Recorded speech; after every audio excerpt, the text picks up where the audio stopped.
Que tal mate?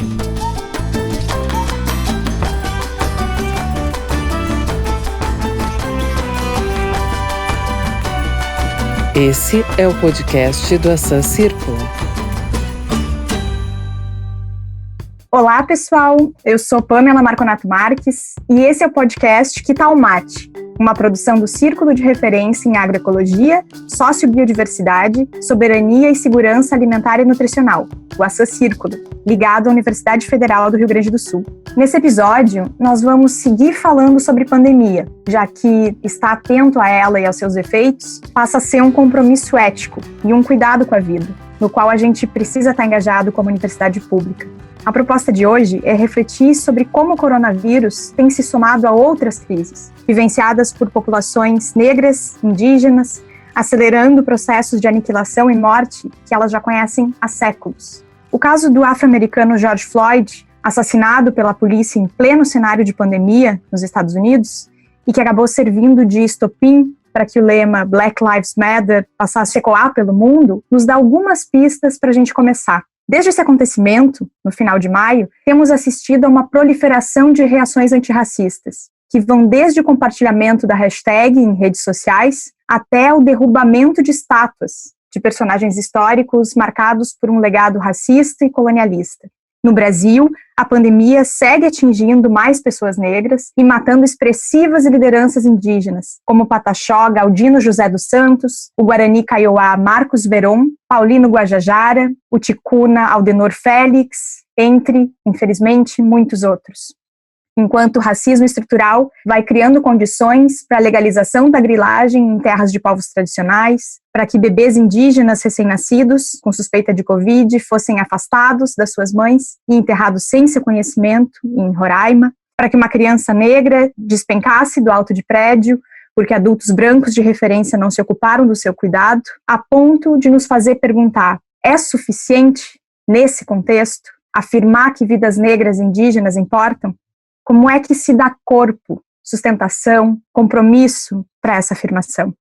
Para falar desse tema incontornável, convidamos a bióloga, educadora, mestre e doutoranda no programa de pós-graduação em desenvolvimento rural aqui da URGS, integrante do Laboratório Urgente de Teorias Armadas, o LUTA, e da Frente Quilombola do Rio Grande do Sul, Patrícia Gonçalves. E também o professor associado da Universidade Federal do Pará, que também é presidente da Sociedade Brasileira de Etnobiologia e Etnoecologia, Flávio Barros. Queridos, que satisfação ter vocês aqui para esse bate-papo. Eu acho que seria importante, para começo de conversa, que quem nos ouve conheça um pouquinho da atuação de vocês, do lugar de luta e de construção, de onde vocês têm pensado essas questões. Eu sugiro que nessa apresentação vocês também localizem as comunidades com as quais vocês estão mais diretamente engajados e nos contem como elas vêm experimentando esses processos que eu comentei, de construção das vidas negras e indígenas como vidas e mortes irrelevantes, parte de um custo que a branquitude sempre teve disposta a pagar em nome de um certo modelo de progresso. Patrícia, a gente pode começar por ti? Para nós estarmos falando sobre essa dimensão, né, essa dimensão do racismo, nós precisamos investir um pouco nas histórias de vida que constituem os sujeitos, né, que constituem as pessoas. Então, eu acho que para localizar bem quem está nos escutando nesse momento, eu pensei um pouco nas minhas histórias, né, nas histórias que me constituem, para compartilhar com vocês, né, entender, porque realmente o racismo nos ataca em diferentes frentes, né, e diferentes formas também, e atinge a pessoas brancas e a pessoas negras, né, principalmente. Então, pensei em compartilhar com vocês essa minha trajetória. Eu sou de uma cidadezinha aqui da região, né, de Sapucaia, uma cidade considerada cidade de dormitório. Ela é bem pertinho aqui de Porto Alegre. Quando eu nasci, o meu pai havia sofrido um acidente de trabalho, ele ficou imobilizável, assim, não conseguia se movimentar, e a minha família empenhou um grande esforço, né, para dar suporte, tanto na alimentação, né, dos outros membros da família, como também em outras despesas que a gente tinha, porque direitos trabalhistas, né, para pessoas negras é algo muito abstrato, não é nada concreto. Eu cresci em meio, então, ao racismo, né, na sociedade, sem me dar conta bem de quais eram as artimanhas e a estrutura que mantinha esse racismo, né. Eu vi parte significativa da minha família, ainda, eu era pequena ainda, ser removida das terras, né, onde eles viviam e tal, ser removida por projetos de transformação e urbanização da cidade. Quando eu entrei na universidade, em 2008, foi através do acesso da política de cotas, e eu fui atrás, né, do programa de ciências biológicas, né, eu era apaixonada, ainda sou apaixonada por essa temática, e eu acreditava que na universidade eu poderia desenvolver um projeto de pesquisa que me auxiliasse a encontrar a cura do câncer, porque infelizmente, né, eu perdi uma irmã nessa trajetória, né, eu tive uma irmã que foi acometida por essa doença e ela veio a falecer. Então, quando eu adentrei a universidade, eu tinha esse projeto de tentar fazer pesquisas, né, me envolver com esse campo para conseguir aí a cura do câncer. Mas quanto mais eu conhecia, assim, a universidade, os projetos, os programas, eu via que era insustentável essa minha trajetória, né, esse meu sonho. Principalmente, né, porque as grandes financiadoras desse tipo de pesquisa, elas têm um viés que acaba envenenando, né, toda a nossa biodiversidade, né. Quem mais financia pesquisas nesse campo promove desterritorialização de famílias, de povos, polui rios e águas, né, polui o nosso ar, vende essa ideia desse alimento que não é um alimento que alimenta realmente os nossos corpos, né. Então, tudo está nesse mesmo pacote, né, um pacote que vai desmembrando aos poucos as nossas memórias, que rouba, né, a nossa sociobiodiversidade e a nossa memória biocultural. Então, ao longo ainda da minha trajetória na graduação, eu acabei mudando meu caminho, fui mais para outros campos dentro da biologia, e mais tarde, né, no final da graduação, eu conheci um grupo aqui da cidade mesmo, que tem uma articulação nacional e internacional, que é o Amigos da Terra Brasil. Através do Amigos da Terra Brasil, eu conheci a Frente Quilombola e passei a me identificar mais, né, como mulher negra, com a luta negra, né, a luta contra o racismo.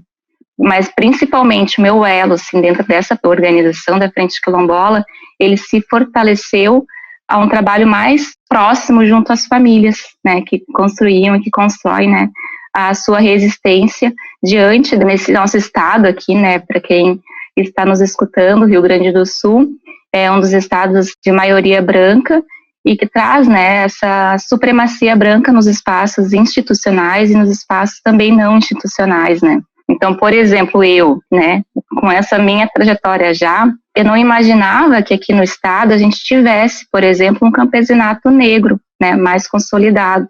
Quando a gente pensa em agricultura aqui no Rio Grande do Sul, a agricultura familiar, e eu já falei isso algumas vezes, né, o que vem à nossa cabeça, nosso imaginário, são colonos brancos, né, a agricultura familiar feita por descendentes de europeus. Então, se a gente for sair, né, para conversar com as pessoas, o imaginário comum dessas pessoas universitárias e não universitárias vai ser logo uma ideia sintética, né, de que os brancos foram trazidos para cá para trabalhar, porque os negros e os indígenas não gostavam do trabalho. Essa reflexão, né, que ela é cruel e muito vazia, né, ela não tem uma fundamentação, ela tem uma ideia rápida, sintética e que ela é determinante para o sofrimento de muitas pessoas aqui, né. Patrícia, tu terias como compartilhar conosco alguma memória que exemplificasse esse racismo sofrido na pele? E como é que começou o teu processo de elaboração desse racismo e de ativismo?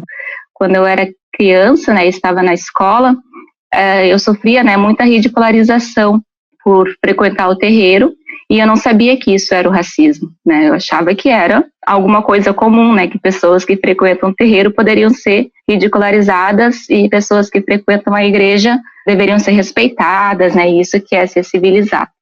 Quando essa minha irmã também, né, quando ela adoeceu e veio a falecer, teve um processo que a minha família não concordou, né, em fazer um procedimento de cura através da matriz africana, porque já estava mais cristianizada, né, então não aceitou esse processo, né, e eu também não entendi que isso era uma dimensão do racismo. E junto ao movimento social que eu fui me reconstituindo, fui vendo partes da minha memória, da minha construção, né, como pessoa, como ativista também nesse sistema, nós estamos ativos, né, podemos nos tornar pessoas ativas em nossas construções. Então, junto ao movimento, eu fui vendo, né, o que essas famílias, de forma muito maravilhosa, muito generosa, compartilhavam e construíam, né? Estão construindo ainda. Então, eu conheci a família Silva, a família do Quilombo Areal, dos Alpes, Fidex, Flores, Machado, Lemos. E agora, né, por fim, eu me aproximei mais ainda do terreiro aqui em Porto Alegre.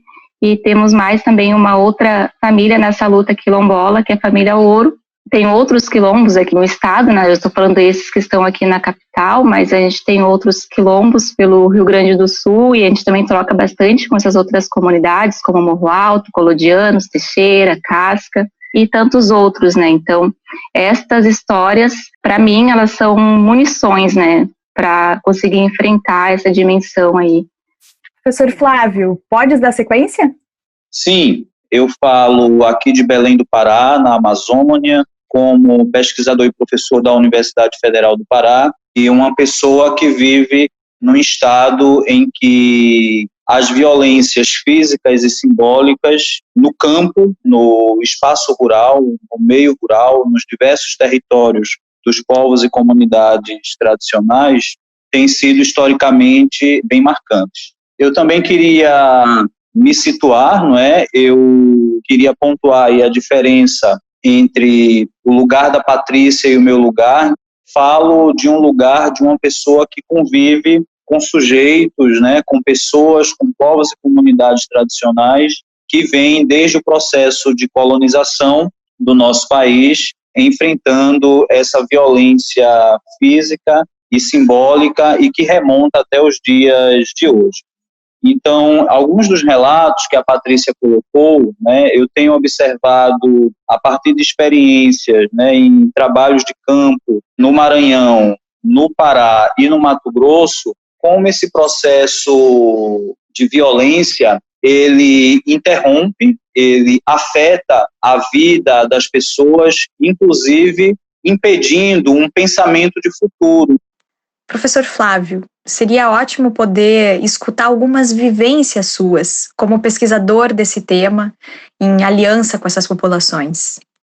Queria relatar duas experiências bem marcantes. Uma é a que eu tenho vivenciado mais recentemente no estado do Maranhão, na Baixada Maranhense, em que eu e mais alguns pesquisadores aqui do meu instituto, a gente tem vivenciado diferentes maneiras de violência aplicadas sobre povos quilombolas nessa região do Maranhão, em que o processo de consolidação territorial tem se dado num diálogo com o Estado, né, com o Estado do Maranhão. E aí, nesse lugar, o que é que a gente observa? O conflito que se passa em que criadores de búfalos e famílias, né, pessoas mais abastadas, colocaram cercas elétricas cercando um lago, né, um lago comunal, uma região em que essas famílias quilombolas precisam acessar os recursos da pesca para a sua reprodução material e para a sua reprodução simbólica, pois a pesca é um elemento muito importante na fundamentação da sua soberania e segurança alimentar, e esses lagos foram cercados com cercas elétricas para impedir que essas famílias acessem esses recursos, né? E nós temos registros de pessoas que sofreram choque elétrico, né? Foram eletrocutadas aí nesse processo de disputa, não é, territorial. Esse processo no Maranhão, não é, da consolidação das cercas, tem sido um processo que vem acarretando, por exemplo, ameaças de morte, disputas, violência, ataque dos búfalos às famílias quilombolas. Então, isso aí é um exemplo, né? Outro exemplo que eu queria rapidamente citar é o caso do Mato Grosso, na região de Cáceres, com os quilombolas da Bocaina, não é? Esses foram expulsos do seu território em princípios dos anos 70, num processo de avanço da terra para uma agricultura hegemônica, né, uma agricultura baseada na produção de commodities, e essas famílias foram violentamente expulsas, com suas casas queimadas, e foram retiradas do seu território historicamente constituído. E o Estado, professor? O que é que tu destacarias com relação ao posicionamento que vem sendo adotado? Há uma luta desse grupo quilombola nessa região do Mato Grosso para que o Estado reconheça o seu direito de retorno para esse território. Há um processo que tramita no Ministério Público Federal. O INCRA também tem participado desse processo, porque seria o INCRA o órgão do governo a dar, não é, a posse de terra. E nesse processo a gente tem observado como o Estado, né, como a máquina do Estado vem tratando essa luta há mais de 4 décadas desse grupo social, né, dessa categoria social aí na região de Mato Grosso, em Porto Estrela, e o processo de sofrimento, de dor, né, de lamento, em que a sua identidade foi fortemente afetada, o seu direito de existir, o seu direito de ser, o seu direito de fazer foi fortemente atacado, uma vez que o Estado, né, e a partir da nova Constituição, não concedeu o direito dessas famílias retornarem ao seu local. E aí a gente vem acompanhando todo esse processo, porque essas famílias, elas foram esparramadas, né, usando a categoria local, elas foram espalhadas por diversos municípios do estado de Mato Grosso e vem tentando aí reproduzir, pelo menos minimamente, as suas sementes crioulas, os seus modos de preparar comida, as suas cozinhas tradicionais, as suas festas de santo, os seus rituais com relação à cosmovisão, né, às fases da lua, ao modo de fazer a roça, ao modo de viver.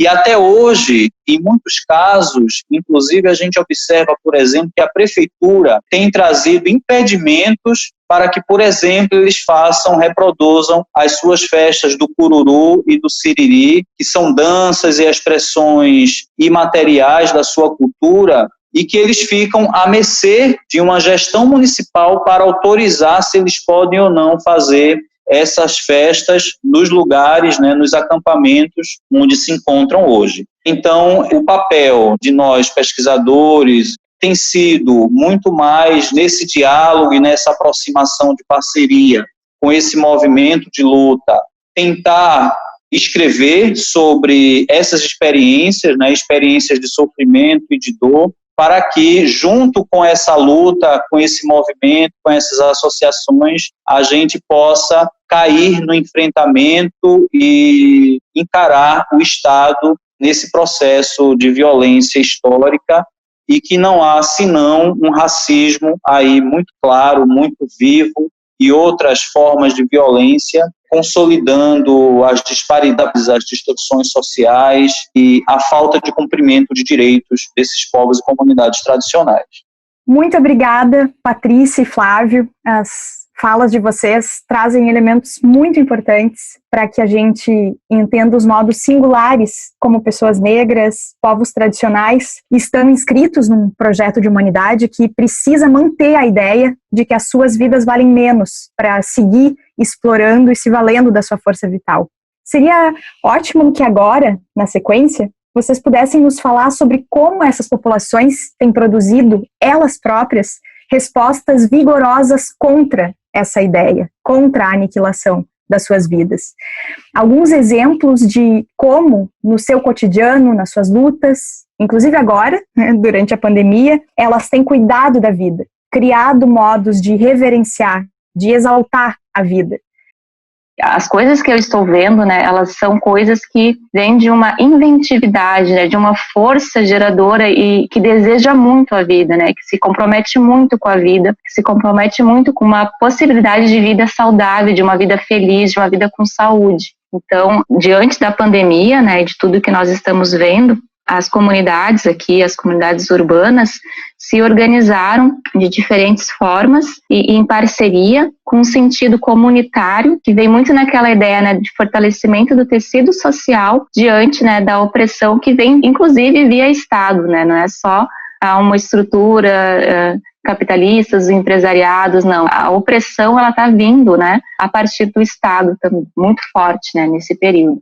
Então, as comunidades se organizaram e conseguem fazer campanha de arrecadação de alimentos, conseguem pensar modelos de educação contra esse modelo de educação que está sendo imposto à distância, né, para pessoas que não têm acesso à internet, que não têm computadores ou telefones celulares que possam ser utilizados por todos que estariam, né, em fase escolar.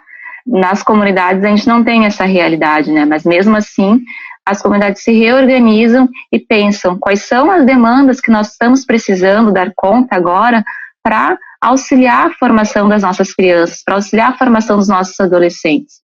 Quais são as características, né, que essas pessoas precisam estar trabalhando desde as suas fases ali, no início de suas vidas, para ficarem mais estruturados para esse mundo, né? Então, nós temos diversas experiências, a gente tem um pessoal que está fazendo desde corte e costura, como histórias, né, resgate de histórias de memórias das famílias, histórias de luta dessas famílias, como também construindo pracinhas, né, construindo possibilidades das crianças também enfrentarem, né, esse período de isolamento em suas próprias comunidades, porque é fácil pensar um isolamento social para famílias, né, que não vivem um forte laço comunitário no seu território, né, mas agora para quem compartilha desde os talheres, né, onde as casas não têm espaços para fazer esse isolamento mais definidos, mais demarcados, né, onde tudo é compartilhado, é outra lógica que acontece ali.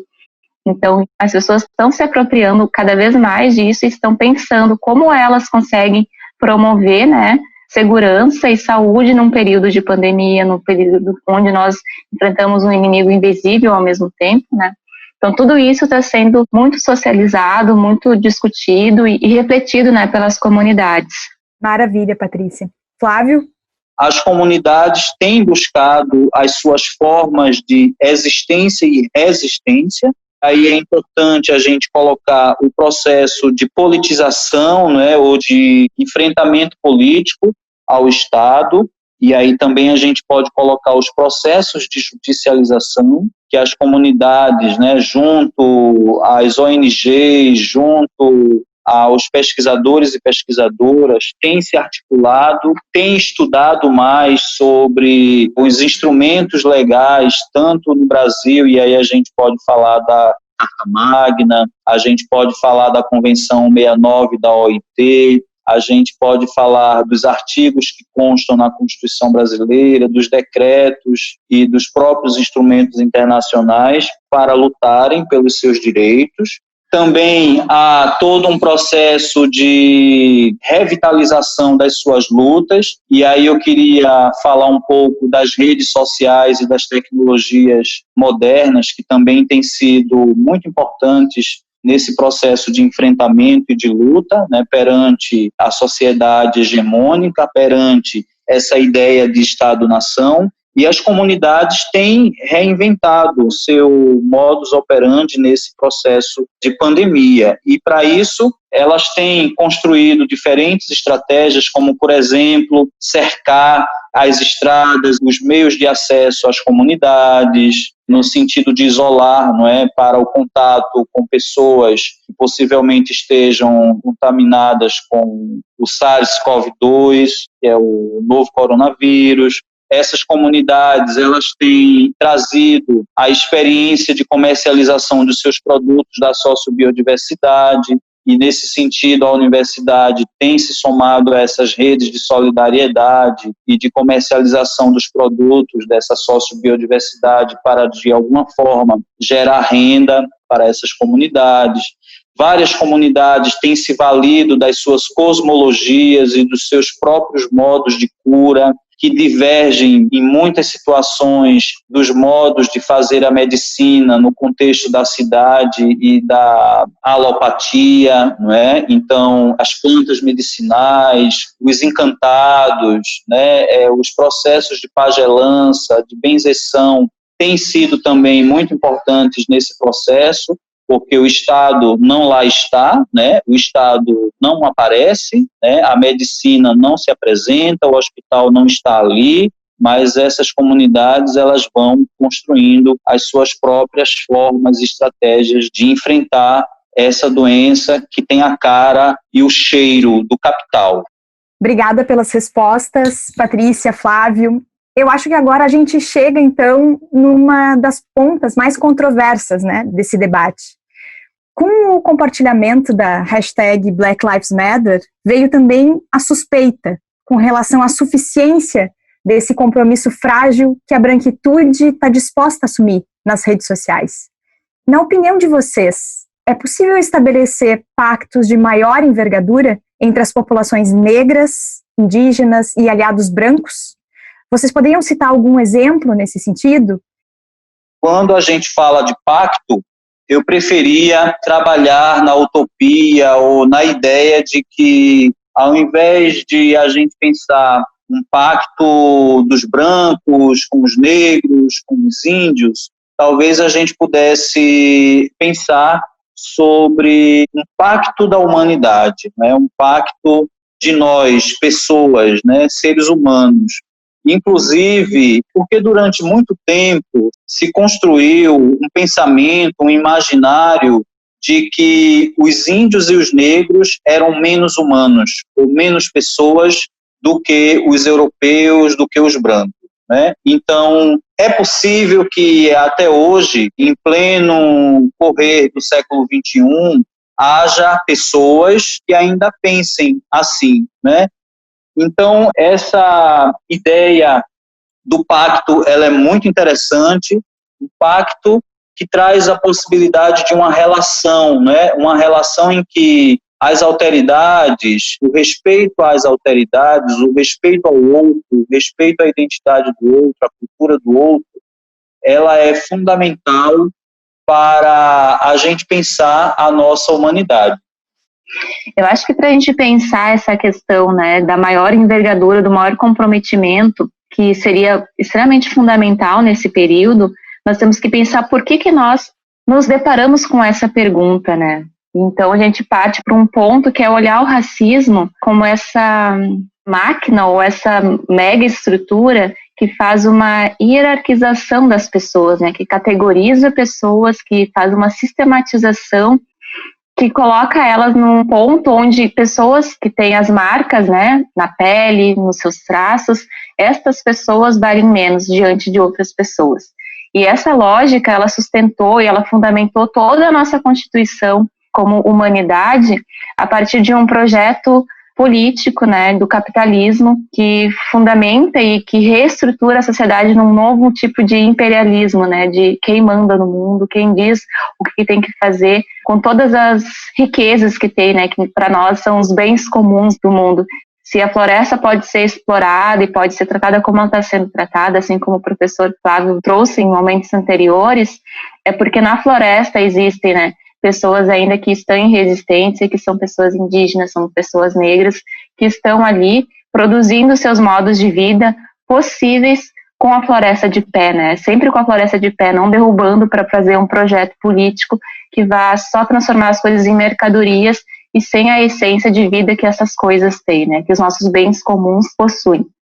Essa forma, né, na qual o racismo ele é estruturado e ele é mantido para fazer a hierarquia entre as pessoas, ele conta também, né, com vários tipos de ações, inclusive aí das não ações, né, quando a gente pensa que o Estado não está agindo ou não está adotando algumas medidas, essas medidas fazem parte desse projeto político de morte.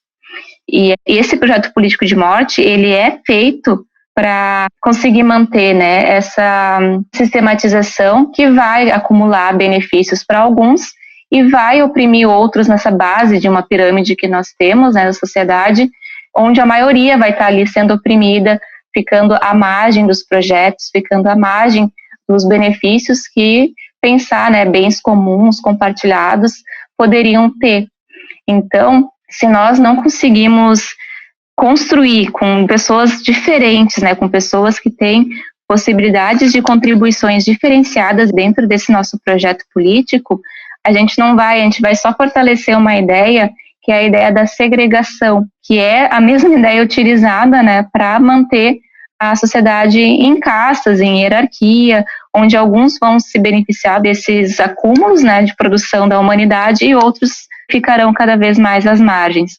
Para a gente desconstruir essas lógicas do racismo, é um exercício imenso da nossa reflexão e da nossa capacidade da gente se perguntar, né? Eu, por exemplo, né, uma pessoa branca se perguntar sobre todos os privilégios de ser branco numa sociedade heteronormativa, racista, capitalista, né? Todos os privilégios que ela acumula e que ela possui, diferencia ela de outras pessoas. Então, qual é o esforço que ela tem que fazer para converter, para tirar essas amarras, né? Tirar essa estruturação e conseguir, sim, tornar mais visível, né? O que faz, qual é a lógica da meritocracia, né? Que acredita que simplesmente oferecer um concurso para todos, como se todos fossem iguais, como todos tivessem o mesmo acesso, fosse possível, né? De pensar as possibilidades e as contribuições dessas pessoas para aquela vaga ou para aquele projeto que está sendo colocado ali.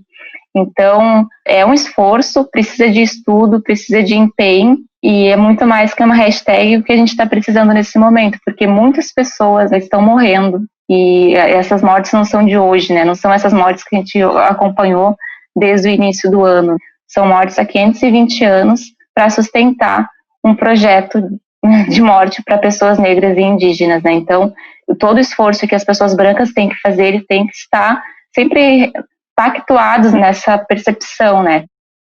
Bom, é um cenário aterrador, esse de pandemia, de racismo estrutural que governa a pandemia no Brasil, mas as religiões afro-brasileiras me ensinaram que a lama é lar de Nanã, uma das orixás mais antigas, conectada com as entranhas, com as profundezas, com o fundamento da vida na terra, senhora dos grãos, dos mortos, das forças de destruição, criação e recomposição da vida. Então, eu encerro esse podcast de hoje com essa imagem, que a força de Nanã nos ajude a não perder de vista o que as vidas negras nos ensinam, que mesmo submetida a grandes desgastes, é da natureza da vida encontrar modos insuspeitados de perdurar. Muito obrigada, Patrícia, Flávio, pelo tempo e pelas falas preciosas de vocês. Obrigada também a quem nos escuta por completar a finalidade desse podcast. Que Tal o Mate é uma produção do Círculo de Referência em Agroecologia, Sociobiodiversidade, Soberania e Segurança Alimentar e Nutricional, o ASSA-Círculo, ligado à Universidade Federal do Rio Grande do Sul. A coordenação é da professora Gabriela Coelho de Souza e de Daniele Finamor. A produção é da Jaqueline Patrícia Silveira e da Silvana Granja.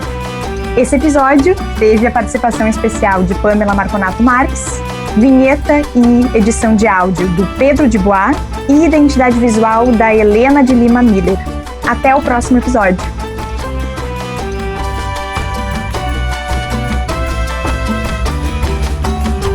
Que tal o mate?